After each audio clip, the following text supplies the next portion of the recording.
Thomas the Tank Engine Stories by Mr. Sodor. April Fools. It was April Fool's Day on the island of Sodor.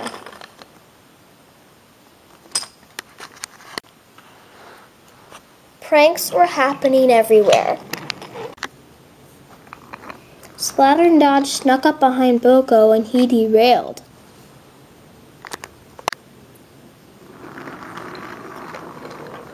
Thomas bustled into Knapford. "I can't wait to prank Paxton again," said James.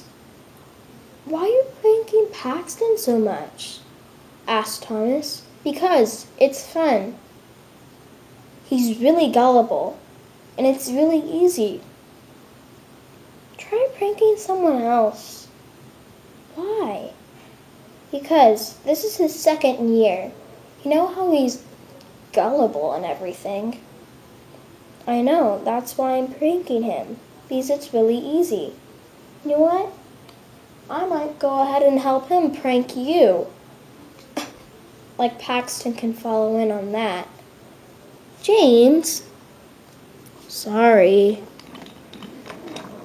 "I hear a new engine is coming to the island of Sodor." "Great, I can prank him instead of Paxton."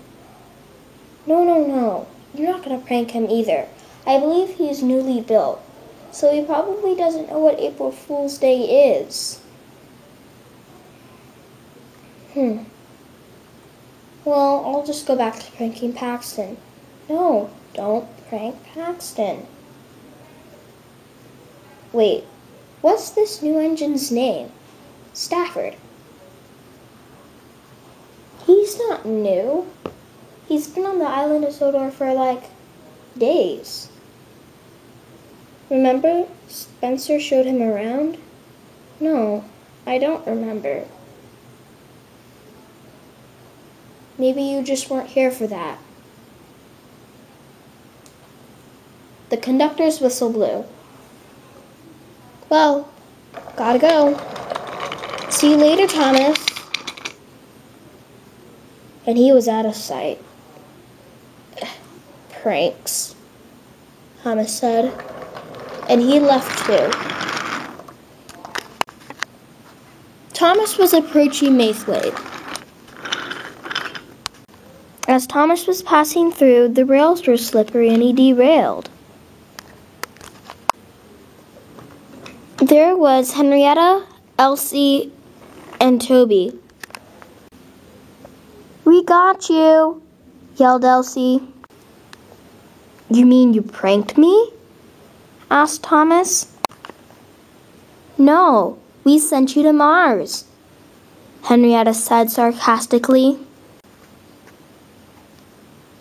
"We put some oil along the tracks to make it slippery, so you could derail." "It was my idea," said Elsie. All right, you got me. Now, please, put me back on the tracks." Thomas was soon placed back on the rails. "Well, happy pranking you. Have to go." Toby, Elsie, and Henrietta were out of sight. Today was not Thomas's day. Stafford was passing through Knapford when Paxton said something. "Excuse me." "Yes," said Stafford. "I'm Paxton. Are you the new engine, Stafford?" "Why, indeed I am." "Well, it's April Fool's Day, and all the other engines are pranking each other. And, well, maybe you could help me, or I could help you, or we could help each other prank all the other engines, because I'm not very good at it." "Well, I don't see why not." "Thank you." "You're welcome." "Where should we begin?" Paxton asked. "Well, I have one idea." And the two engines started planning. It first started with Percy. The signalman changed the point so Percy had to go through the flour mill. And when he did, flour splattered all over him. There was flour all over him. Stafford and Paxton snickered and then left. Oliver was going to use the water tower. Paxton and Stafford came up behind him and bumped him. From buffer to buffer, Oliver was covered in water. They snuck up behind Thomas with cans of paint. Thomas wasn't happy. While Scruff was shunting, Paxton and Stafford took some trucks out and locked Scruff so he couldn't get out. At the end of the day, Oliver, Scruff, Thomas, Percy, James, Winston, Sir Topham Hatt, Paxton, and Stafford gathered around Knapford. "Well, Stafford, Paxton, I've heard you've been the pranking kings all around Soda today." "They were," said Oliver. "I was drenched in water. I was covered in flour. I was covered in paint again. And I was trapped for about an hour." "Paxton, I misjudged you," said James. "I thought you couldn't prank anybody, but you did. I'm very sorry." "It's okay. I couldn't have done it without Stafford." "Stafford?" Winston asked. "Yes.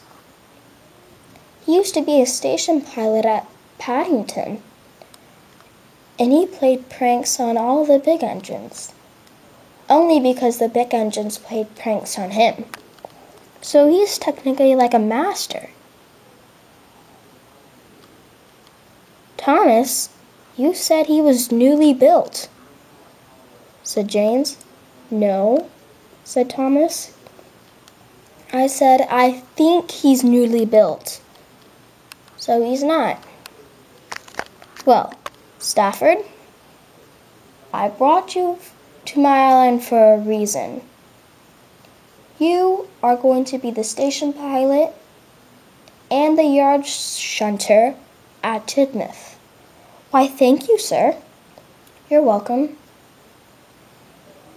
Soon, Stafford headed off for Tidmouth.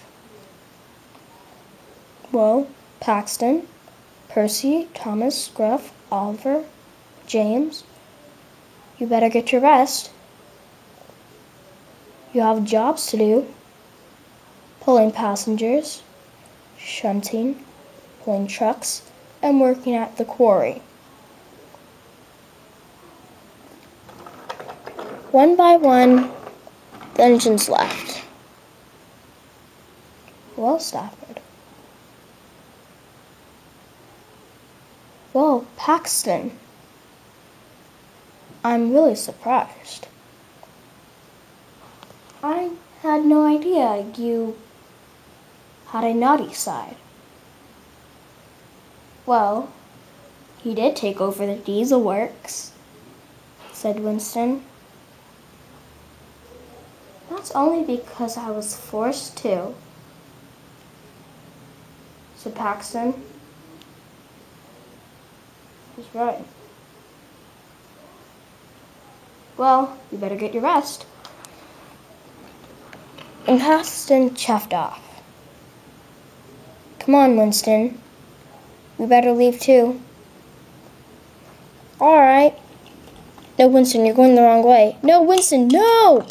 "Oh, not again." "I had no idea you had an airbag." "Neither did I, sir."